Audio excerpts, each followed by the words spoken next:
may say some things that might upset the people sort of on our side generally in this, but I think it needs to be said.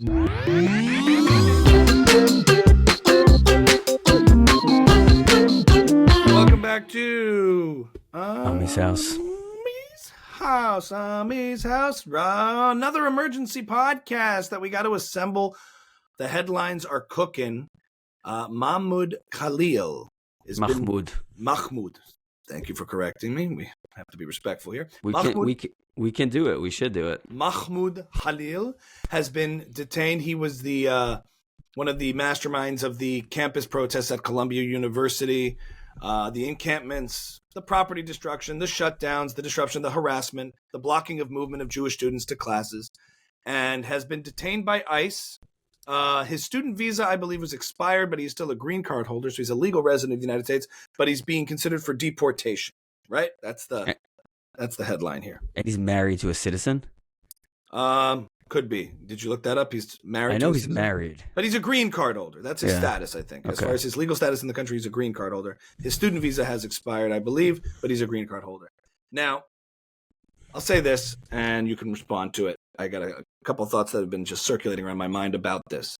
I think the hardest thing in this space, in this whole internet debate culture about free speech and just where people put their positions, the hardest thing to do is being honest with yourself and checking your own confirmation biases and trying to be aware of those things when they come up. Because I know what this looks like. And there's a majority of me, not just a part of me, that is obviously in line. And I may say some things that might upset the people sort of on our side generally in this. But I think it needs to be said, like, most of me is obviously in line with celebrating this. We watched all this go down, and I saw a spineless president in Joe Biden and Kamala Harris doing nothing about it. Spineless administrators doing nothing about it to protect Jewish students. Obviously, I'm in line with that. I sympathize with that. I'm in solidarity with that. And it's music to my ears to see this kind of stuff being cracked down on in some ways. And it's cause for, like, us to celebrate this as sort of a victory in the cause and being on the side of, you know, getting him out of here, right? That I can hear Douglas Murray on these podcasts saying, if you support Hamas, if you support terrorist organizations, you can leave. We don't want you here. We don't want you in our country. If you want to destroy our country, go, get them out, you know? So that's all very tempting, and I'm in line with it. At the same time, like, there's a part of me that is like hearing the cautionary tale of looking at speech. I hear the phrase that is ringing in my head as I'm like feeling elation about this and, you know, supporting it. That line from, I think it's Voltaire, right? I may disagree with what you say, but I'll defend to the death your right to say it, right? Is that how Voltaire sounded? Yes, perfect impression. I think it's Voltaire. But that phrase that we live by in the principle of free speech, even October 7th, and I still hold this position, like Nazi protests in Skokie, I support their right to do it. And we've been making these arguments for years in the face of woke leftism that wants to shut down any speech they find objectionable. They call speech violence and violent speech. They conflate the two things so that they don't want to hear ideas they don't like. I was very much on board with that idea of defending free speech as a principle, and not just legally, but as a principle, to say, we need to be able to hear these objectionable ideas, and the way to combat bad speech is with good speech, better speech. Sunlight's the best disinfectant. I hear all that. And now to be just instinctively, as a gut reaction, celebrating the removal of somebody who led a protest movement and just like taking him out of the country and kicking them out, I know that there are legitimate legal reasons that he should be kicked out, because I ran this by friends and was talking to people, and it's not because he had objectionable views. It's because of the actions. It's because of property destruction, harassment. And if he's not an actual citizen, especially, and is just a green card holder, and you're in this country calling for the end of Western civilization and calling for violence, calling for destruction, and harassing students on campus and preventing them from being able to get to their classes, that's not free speech. So it's not just because of the views that he had. It's the actions. At the same time, I'm pretty sure, and I'm not so sure that a lot of people who are supporting this in the way I am know that. You know what I'm saying? And I fear the day, God forbid, we should have some anti-Zionist president who, because of this precedent that Trump is setting in doing this, deems Israel a terrorist organization and starts to target pro-Zionist people on campus for their views and say you have to leave. I just mean we risk paving the way for a new precedent of doing things that can be very troubling when we hear speech we don't like. I know this is defensible. I defend kicking him out of the country. Yeah. I'm not sure if everyone on board with kicking him out knows that it's not because of the speech. And when you create a culture that is so hostile and averse to ideas that are objectionable and disgusting, but doesn't think to combat them with better ideas and better speech, but rather kicking them out of the country or having legal consequences, you have to be so careful to know exactly why this person should be kicked out. Yeah. And it's not because of his positions or ideas necessarily. It's because of the actions that they caused. Yeah, I think that a lot of people going on morning shows and news shows and going online and defending him and defending his deportation, I think it's become a surrogate for trying to explain to people that what was going on college campuses, like Dara Horn explained to us, it was not college kids being uncomfortable with slogans. It was college kids being spit at, college kids failing courses because their professor told them they were Israeli, college kids being kicked out of class because they were told by their professor they were Zionist, swastikas being painted on their doors, being too afraid to go to class, having to leave the campus and go home because they were afraid for their lives. That's what was happening on these campuses, not just like nice sit-ins and protests. And people going on defending Mahmoud Khalil deportation, they're really just trying to explain, like, no, what this guy was doing was not like anti-Zionist speech. It was serious shit. and then they sort of make the jump to, so he should be deported. And like and maybe not, but it's been this medium to have that conversation. But that's an important conversation to highlight. It's a very important conversation, but it doesn't necessarily mean that he should also be deported. Oh, I would say that does necessarily mean it, given that this wasn't just a free speech opinion that's objectionable. I think the case you're making is, and given that he's here as a privilege and not as a citizen, means you don't have to be here if you want to destroy the place and support entities that want to destroy it. I'd like to see him be deported also, but the arguments I'm hearing don't feel so convincing. And and I think the right wing people who are making them, I think, feel kind of like you. They seem uncomfortable making this argument. So maybe that's not what you're saying. No, I am comfortable as long as it's clear, as you're saying, that it's not because he held anti-Zionist viewpoints. It's because of the behavior of harassment, of holding hostage janitors in buildings, of taking over property, of preventing freedom of movement on campus.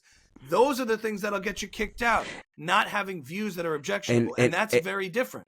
And later down the line, a different politician may say, well, you remember Mahmoud got deported because of his speech. Well, I'm going to deport these people because of their speech. So you're saying, no, it wasn't. It's not about speech. I think it's just super important for those of us defending him being removed or celebrating it even, or being happy that it's finally being cracked down and that Trump is doing this, not to drink the, what's the word? Drink the Kool-Aid? Not the Kool-Aid, the elixir, whatever you call it, that like the opiate of like, yes, a strong man Trump is coming in and just saying, get rid of the people we don't like.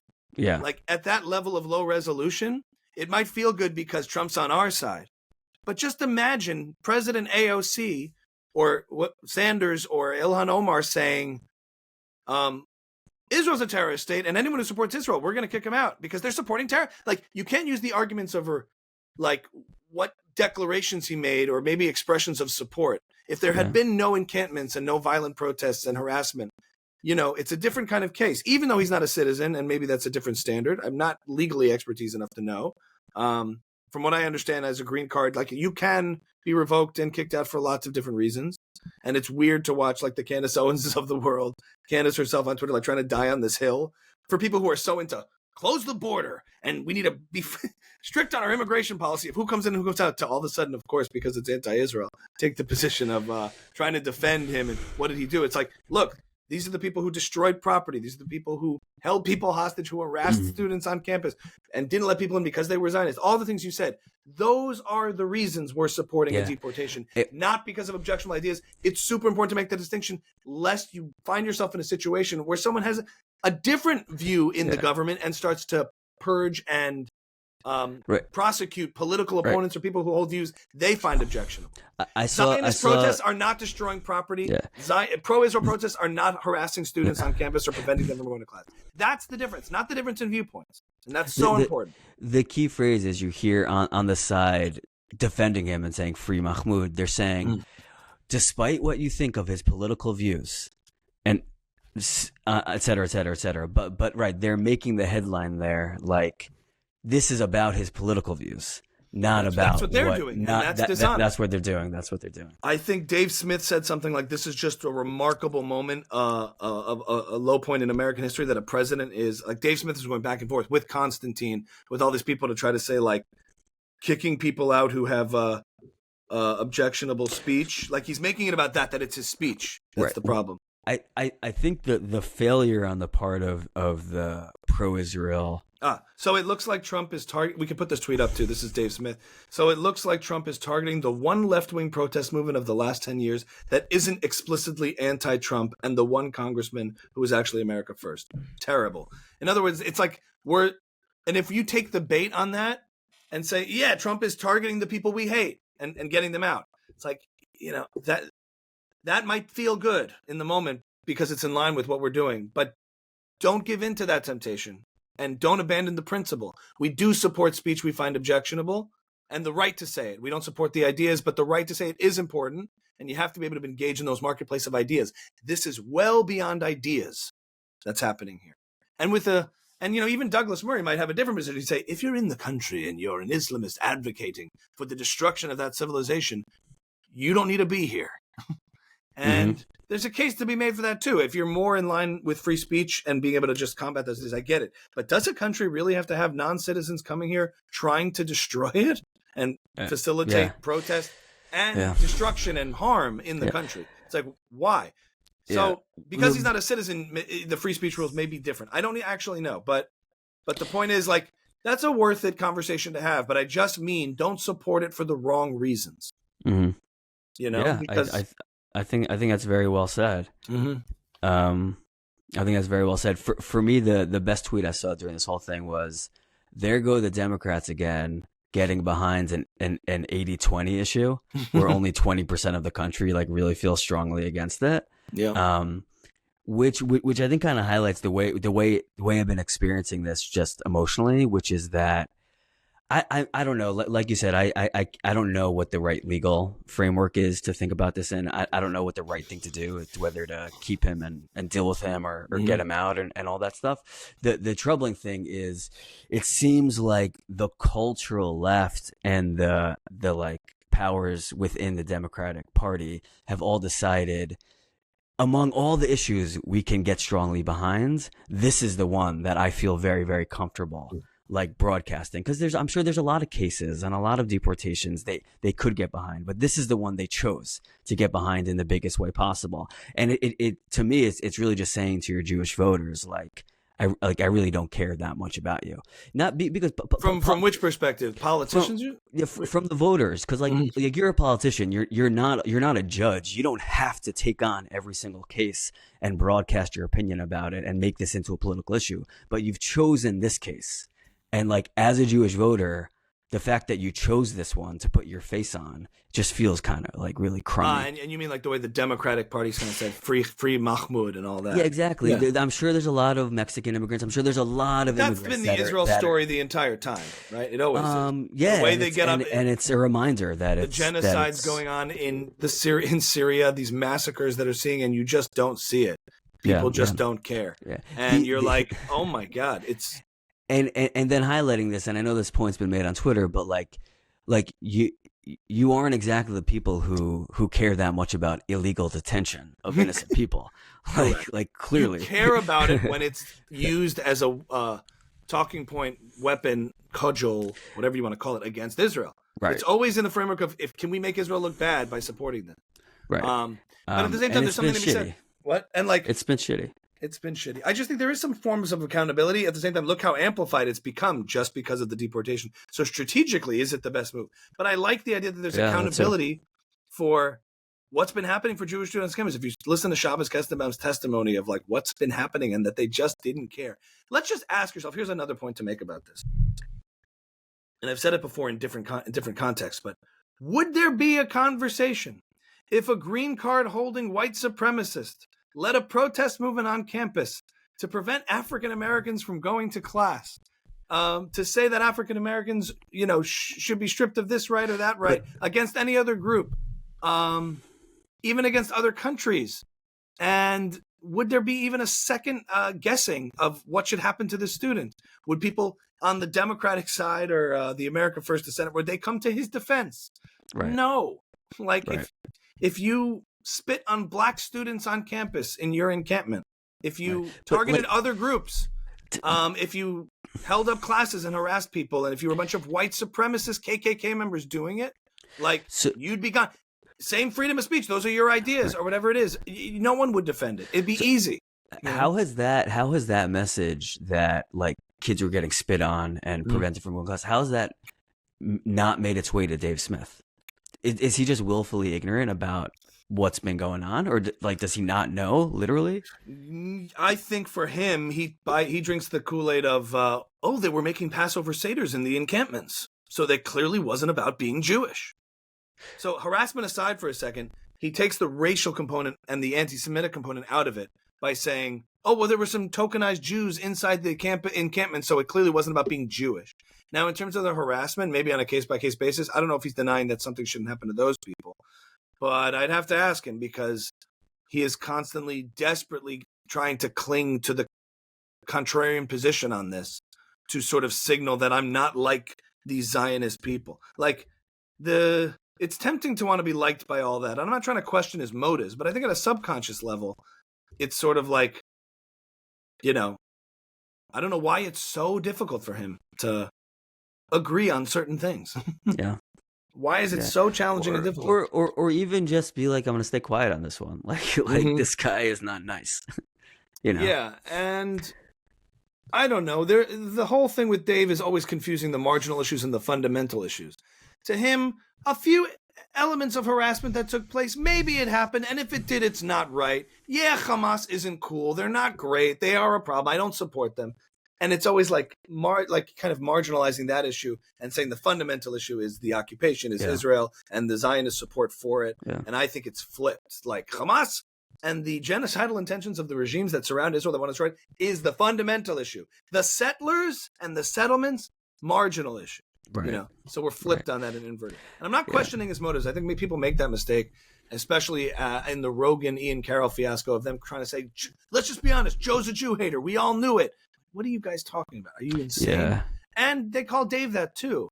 I find Dave to be like someone who helps keep me a little honest and trying to really make sure the arguments are refined. So there's a utility there to having people out there. I think he's worth judging on other ways he behaves in this sort of adjacent anti-Semitic circles of really refusing to ever call out things that are blatantly anti-Semitic and maybe wanting to be the well-liked Jew that goes on those things. Maybe it's that Daryl Davis approach, the guy who converted KKK members out of their white supremacy. He was that black African-American advocate who would go visit Klan members. Maybe there's a part of that animates Dave. That's I'm going to go into Jake Shields. And if I'm cool with him, maybe that will help. Maybe there's a part of him that feels like genuinely that would reduce hostility towards Jews because he could be the cool Jew that's so you're cool. Maybe there's a part of him that has is coming from a good place there. Either way, I'm not willing to throw out ad hominem attacks and smear the guy, even though I object to a lot of the positions he takes. The point is, on this issue, this is something we all could agree upon. If you're on campus disrupting at this level and causing damage, physical, emotional, not just emotional. I mean, I caught myself there. Emotional damage is what you get on campus for. Not emotional damage. More than just disagreeable ideas, but actual illegal actions and property destruction and all of those things. So, why can't we all agree? Yeah. Well, so how do you get these two messages out? One, that it's not just about speech, and two, that student activists on campus is part of Hamas's terrorist strategy. It's not. It's not just some whatever, like friendly support that they're giving from overseas. Like they are working with Hamas. Like how do you literally practically get those two messages out in an effective way? Well, I think they're two separate conversations in a way. Like, you mean in the sense that it's not quite a free speech protest movement because it's a foreign adversary trying to like sow dissent? It's not an innocent protest trying to raise awareness for the plight of Palestinians. Like they are working in conjunction with like a global organization, and they're a prong of their strategy. Like so they're connected. They're connected. Right. Yeah. I guess I've been thinking about this a lot too. Like at the end of the day, whether we call something hateful or anti-Semitic, racist, Jew-hating, like whatever we designate the motivations, at the end of the day, a lot of this comes down to what is true and what isn't true.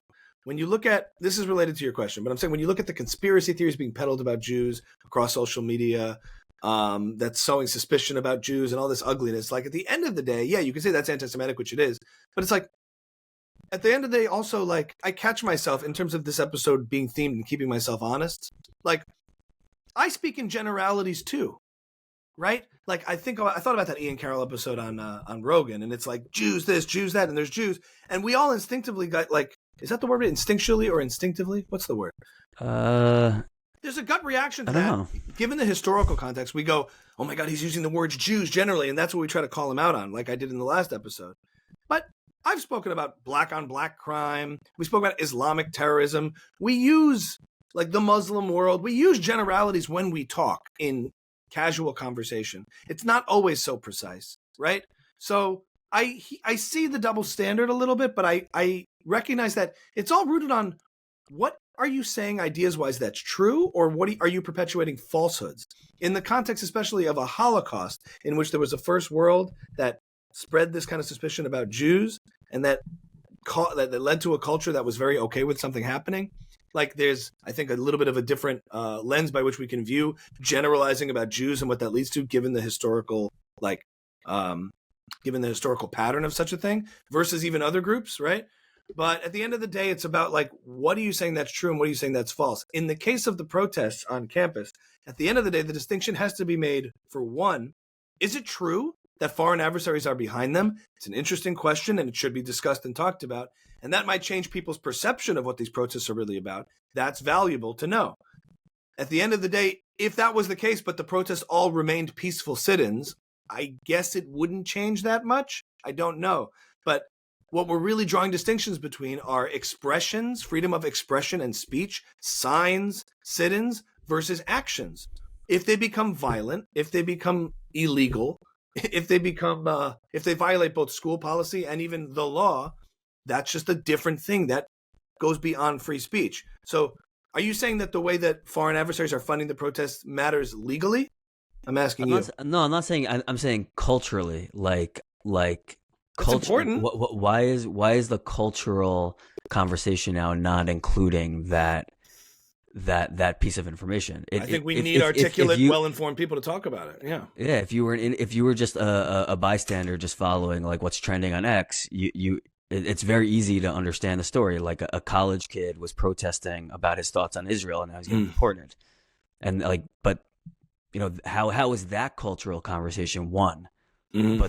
But the facts on the ground have not quite made their way into the because I think it's important on the advocates of the cause to like say deport someone like this to be very clear as to why, because otherwise they're seeing a reactionary sort of pro-Israel side in all of us saying, yeah, get him out. They're like, the Zionists, look at what they're doing. See, they're just like kicking people out who criticize Israel, and we don't want to prove that point. That's why I'm being pretty diligent in the way I think about this, and I think there's a whole other expertise of trying to decipher who's actually behind these protest movements. That's all fair and good. I'm not sure it matters in the context of, are they still not, does that mean they're not allowed to protest? Like, is somebody not allowed to give money? A U.S. citizen, necessarily, not allowed to give money to a protest? Even if like a George Soros, can he not fund a protest? He probably can. Well, it's an interesting question. If let's say Mahmoud, let's just say, hypothetically, worked for the Qataris? yeah. Like he was getting a stipend from the Qataris and being directed on some good ideas they thought, and he was just sitting in. Yeah. You know, and doing nothing violent. Like is that okay? There's a concept legally called treason, where you're working on behalf of a foreign adversary to undermine, your government or, again, we would need a legal expert on free speech to help answer those questions over where the line is between freedom of expression and protest and to gather and whatever versus working on behalf of a foreign adversary that's an enemy of the United States, or working on behalf of China or Russia or the Qataris to sow division, and then maybe you could be prosecuted for doing such a thing and it surpasses free speech. But those are all kind of technical, really legal questions based in an investigation over who's behind the protests, right?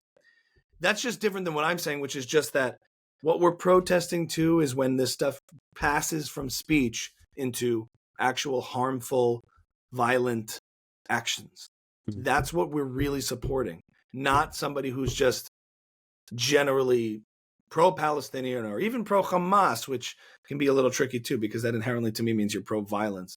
But again, the Nazis in Skokie march, and as off-putting and disgusting as it is, the free speech principle allows that to happen, and then allows, because like when we had Greg Lukianoff on, he said, shoving these ideas underground doesn't make them go away. Kicking these ideas out of the country maybe amplifies them. It doesn't make them go away. So you just have to consider those things before just having this gut reaction of celebration without having the foresight as to what this could lead to. Yeah. That's all. I guess I haven't heard, maybe I haven't heard as many people as you just sort of blindly celebrating his deportation. I think I have heard more people trying to shed light on this is more than just about speech. Right. I just think we're in a battle of narratives and not a battle of facts. So there's these team sports elements here to this whole thing. And I've seen plenty influencers, who aren't thinking as deeply about it, but just obviously, understandably, are happy to see some enforceability and accountability.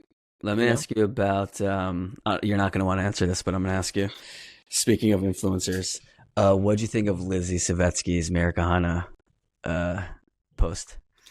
Give me the whole story about it and why it turned into a whole thing. I just saw she posted a clip of Mayor Kahana saying something about Arabs, and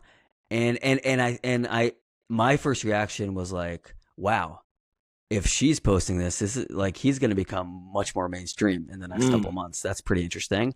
And I think nothing he said was that offensive, but then it became a look, Lizzy, you have a big platform, and although that specific thing you posted by that guy wasn't offensive, he in general is off limits to us as a community trying to shape this conversation, and this kind of disqualifies you from this conversation. Then it became a little bit of a thing. Well, what do you think about influencers posting Mayor Kahana content?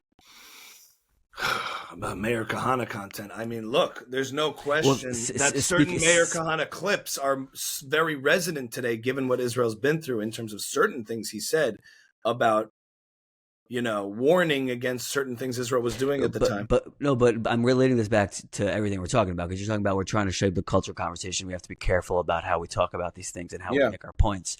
So is using Mayor Kahana to make a point just a bad idea? Oh, okay, so that's just like, it's really a question about, is Mayor Kahana I'm talking about tact. I'm talking about tact and being effective. I've seen Mayor Kahana clips that, look, I've seen Mayor Kahana clips where he says something that is very resonant and I agree with. I have seen Me too. Me too. I don't know. Mayor Kahana's whole presence was before my time. So, we grew up kind of hearing about him. So I'm saying the whole gamut of what statements he's made, I'd really have to look at and see I couldn't necessarily tell you, and maybe forgive my ignorance, everything he believes on every issue, fundamentally. I've seen. But you know what he represents. You know that he's kind of like a third rail. Once you bring his name up, people stop listening. These days? Well, it happens. I mean, Lizzy got in trouble for it. She got in trouble for it. I'm saying the most objectionable part of Kahana was what? Did he believe just in expelling all the Arabs from Israel? He was, but I think this is the Middle East, not the Middle West. Yeah. Something I would say would be listen, kind of like what Trump was saying, this just isn't working, and but if it and so perhaps a certain amount of the population should just be moved elsewhere. And but if they decided they wanted to live side by side peacefully with Jews, welcome them in. This is great. Mayor Kahana would say, no, it's in their blood. Jews and Arabs racially should not be together, and there's no way to make it work, and we need to dispel them all, no matter what they believe. I think.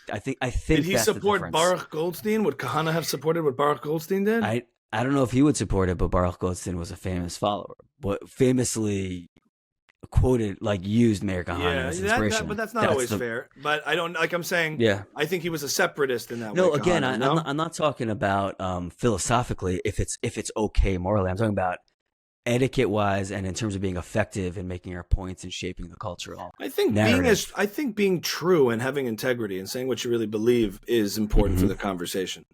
I just think what I'm talking about in the protest context is being aware of certain things that you might not realize you're advocating for, and having the foresight to realize that if you're saying kick this guy out because he criticized because he's an Israel hater or whatever, if you're having that gut reaction, like he was not on our, we hated what he had to say and all that awful stuff, so kick him out. Like, because we hate what he stands for, rather than hate what he did.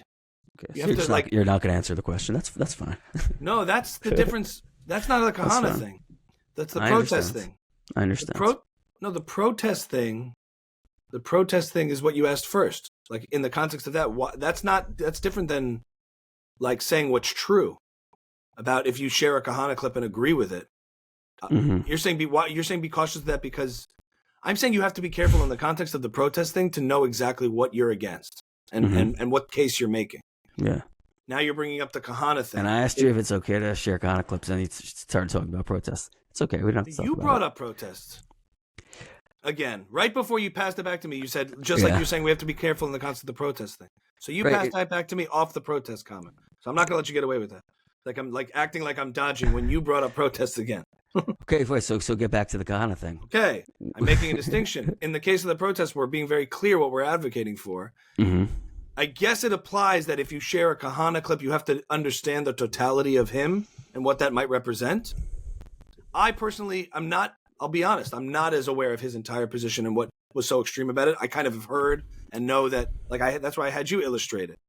So I have to think about it. Like, sharing a Kahana clip in its like in the nugget of information that he's sharing in 3 minutes, like I've foreseen clips, like I said, that like I don't know, would I not share it because I know he has all these other views that I don't agree with? Like, is that what you're asking? Yeah, I'm not. I'm just asking. Do you think influencers are? You're trying to get me to shit on people I kind of know and friendly with. No, I'm not.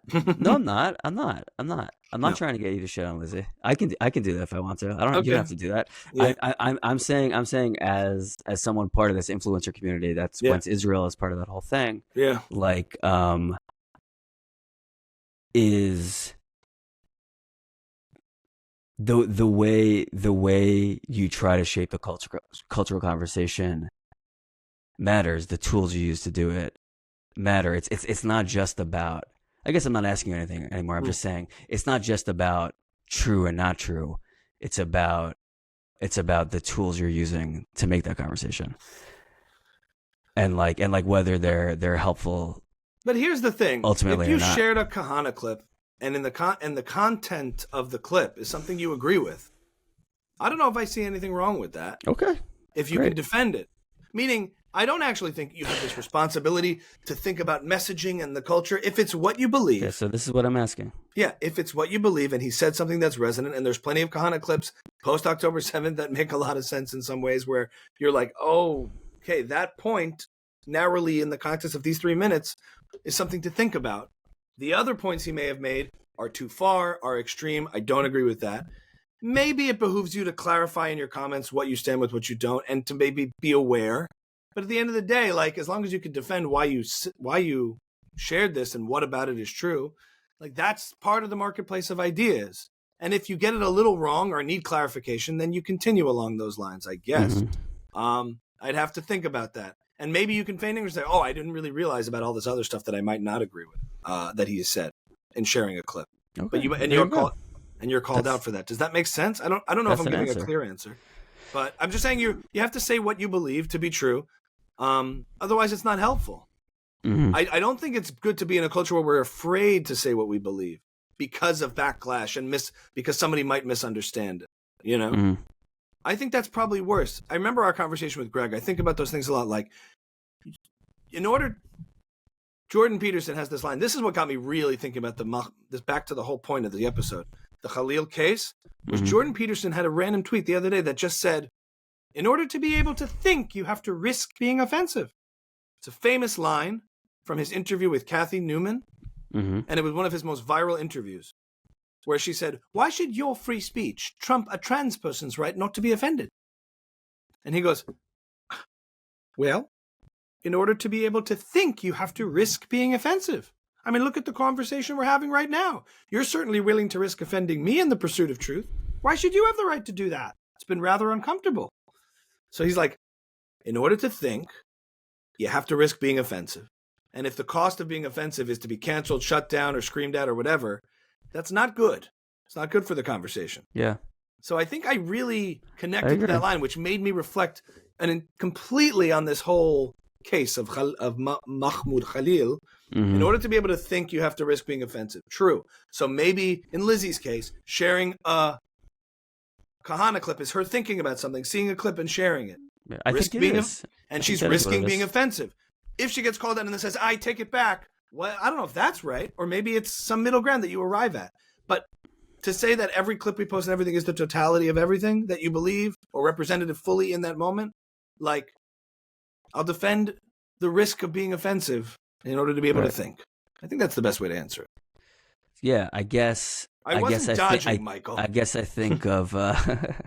Hey, it's my job to keep you honest. Maybe I was a little, but I had to. It's first okay. Make you're friends with Lizzy, and you don't want to say anything mean about her. I'm not friends with her, so I don't have a relationship with her. So it's okay. You were on the podcast with me. You were a gentleman. We met, but we're not friends. It's okay. I think I'm a fan of hers, but that's basically what it is. Fine. So I mean, I obviously that's a factor. I don't want to. I'm like, yeah, we're friendly, and I don't like talking crap in public about friends. I think you got there. No, the point obviously is not about Lizzy. The point is what the influencer community is doing.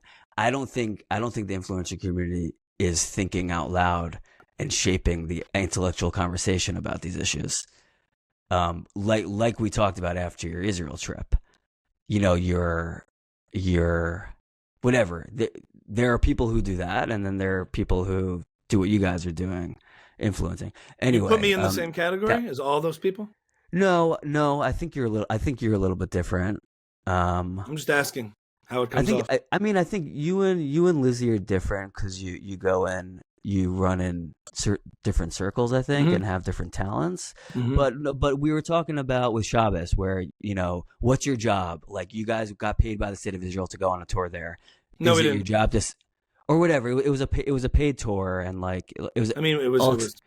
Well, the point was, like, what if people's I'm just saying we got to be precise. We were not paid to go. Fair enough. We were brought. We didn't pay to go, but they brought us. Yes, but the question was brought up. Isn't that propaganda? And kind of where we landed was like we're not journalists. We exist in this new space where we're sort of like talking within the community and giving each other strength and ways to talk about this. Yeah. And yeah, that's that. So I was just thinking about what responsibilities or if that's what you guys are doing, what the best way to do that is. And I think there's a part of you that's arguing from authority a little bit, where you're like, me? Who do you? There's a part of you, I'm suspecting, I could be wrong, that is like, what are all you people doing, thinking you can just talk about this shit? You don't have authority. You're not journalists. You're not informed. And here you are giving prescriptions and historical analyses and putting up like lectures as if you're intellectuals. You guys are so cringe. That's what I think you're saying. You think I'm saying that, or other people are saying that? I don't think that's what I'm saying. I think there's a part of you that connects to that, and there's plenty of people that like hate on it or find it cringy for that reason, that people are feeling like they're taking this mantle of journalistic responsibility to message or get the word out or explain what's going on, and they're really not that either informed or credentialed. There is part of me that thinks that, but less and less lately, especially since we talked about it with your Israel trip. Right. And that's not really what I'm saying. That's not what I'm saying here. I'm saying you guys are much better at shaping the narrative than the journalists are. And that's where your talents and focus should go. and I brought up Lizzy because I was just saying, and when someone does something like that, we don't need Lizzy to think for us in that way. What we need her to do is help us shape the conversation, and that just makes it harder. It makes it harder for her to do that. So I'm just asking, is that helpful for what she's best at?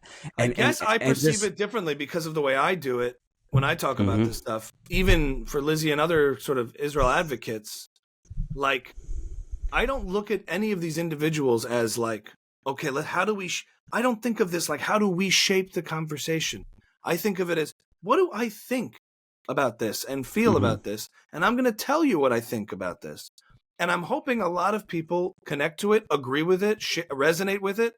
I don't think more macro than that. I don't know if Lizzy does either, or any of the people involved in the space who are doing their best to present their ideas in the best way they can, clearly. And we're making content and videos. So as opposed to like, so for her to stumble upon a Kahana clip and post it, it's like, what about the movement and the messaging? It's like, for me, if I came across something that I found true, I'd share it and defend it. And if I had to retract or back off, then maybe I'd change my mind. But I am kind of representing myself, and to the extent that that helps, I want it to help. But I do from a very individualistic standpoint. Fair enough. So to bring it back to Mahmoud and the failure of who someone should be shaping the conversation because it's not being shaped well. I guess I'm just bringing it all back to that. I get it. I want someone to do it well. So if Lizzy's not going to do it, then I hope someone does it. Well, when you say shaping the conversation, it's more just like empowering all of us who are public and out there about it to be as informed, aware, self-aware, well-rounded, and confident in our positions as possible. That's how you shape the conversation. The problem is a lot of us grew up in that sort of hasbara culture, and you're given a lot of sort of talking points. And even though they might be correct and valid, and I think a lot of them were, to not understand why they were valid, to not understand the counter arguments of your opponents that you're going to face off against, even if they're wrong and not based in reality, you're given a protectorate set of talking points to go out there with, not really having a fundamental grasp of Israel, warts and all. And it's not the job of the intellectuals to shape the messaging necessarily either, but just to tell the truth, be honest about it, and let those of us who are communicators have that in our arsenal. So that when we're putting stuff out, it's well-informed, it's self-aware, it's clear, and it connects with integrity and honesty. I think that's the relationship that these sort of informed intellectual class have with the communicators. It's like they, that's sort of what I think. I think you're right, and I mean we can end here, but I still remain with the question: how do we get Dave Smith to understand this? Is there a way to do that? So at a certain point, I would say you talk to him and confront him, and you confront the ideas. You don't write smear articles and hit campaigns and label him an F for anti-Semitism and give him a grade and then just dismiss it and pretend we're winning because we called him a self-hating Jew.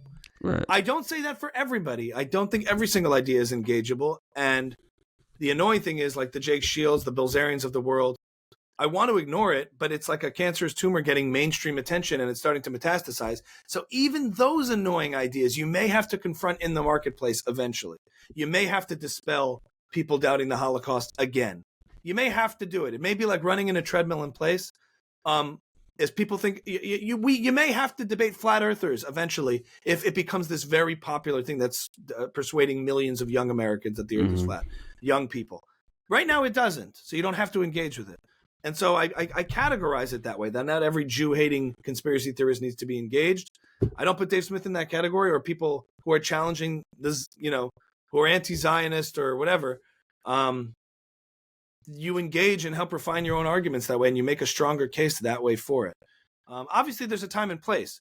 On October 8th, I don't engage with it at all because I'm like, if you don't see it, you're a freaking monster.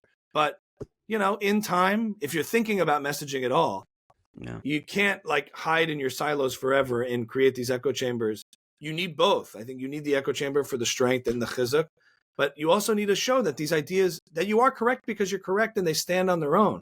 If it's true what you're saying, and not just what you want to be true or whatever, if it's in fact true and virtuous and righteous and whatever, like, then it can withstand the battle. We're not that fragile. You know what I'm saying? And that sums up, I think, the conversation of the protest movement here. I'm okay with this guy being deported. I want and the accountability of bad actors on campus who did harm and damage and illegal actions. But I also know that we should, as a community, realize that we're strong and our ideas can stand on their own, and we don't have to, punish and kick people out who we don't want to see and hear. That's what, like, a lot of the woke left did with ideas they didn't like. We're confident enough and strong enough that we can combat it and face it in the marketplace of ideas when it's appropriate in the marketplace of ideas. Do we put Lizzy on the thumbnail for this episode or just let it be? You fool. Shouts, Lizzy. We love you, Lizzy. Love you, Lizzy. But anyway, that's my thoughts on the whole thing, and it was good to unpack it with you. Thanks. I think it was for unpacking it here. Yeah, I think so too. Yeah. I think so. All right.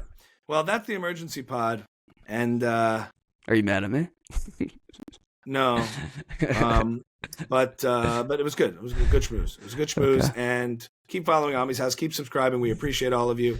I find that this whole sliver of the culture is an area we occupy in a very particular way. Yeah, if you're listening, let us know what you think. Let us know in the comments, because we really don't get a ton of feedback. So if you're listening and you like it and you like us talking about this stuff, please comment and let us know so we can keep doing it. Comment, share with your friends, spread the word, and we'll keep Ami's House growing. Thank you guys for watching. All right. Thanks, guys.